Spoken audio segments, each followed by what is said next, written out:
Hello. இங்கே பாருங்கங்க, இதாங்க இலந்தை இலை. இங்கே பாருங்கள்,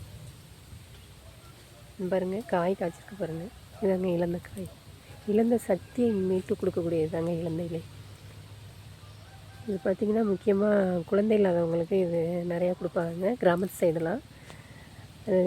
அதாவது பீரியட்ஸ் டைமில் 3 டேஸ்க்கு வந்து இது ஒரு கைப்பிடி அளவு எடுத்துகிட்டு அதில் வந்து 3 பூண்டு பல் 7 மிளகு சேர்த்து 5 நாள் தொடர்ந்து குடிச்சிட்டு வந்தாங்க அப்படின்னா கண்டிப்பாக குழந்தை இருக்கிறதுக்கு வாய்ப்பு இருக்குதுங்க. அது இல்லாமல் நீர்க்கட்டி, கர்ப்பப்பை கட்டி இந்த மாதிரி பிரச்சனைகளுக்கும் இதை எடுத்துகிட்டு ரெகுலராக சாப்பிட்டுட்டு வரலாங்க. இதை பொடியாகவும் வச்சு சாப்பிட்டுக்கலாம். இல்லை அப்படின்னாலுமே இது ஜூஸ் மாதிரியும் எடுத்து சாப்பிட்டுக்கலாங்க. அதாவது பீரியட்ஸ் டைமில் 3 டேஸ் தொடர்ந்து குளிக்கணும். அப்போ தான் அந்த வயிற்று வலி, அந்த டைமில் பீரியட்ஸ் டைமில் வயிற்று வலி இருந்தாலுமே இது சரியாயிருங்க. நீர் கட்டிக்கு முக்கியமாக இது ரொம்ப ஹெல்ப்ஃபுல்லாக இருக்குங்க.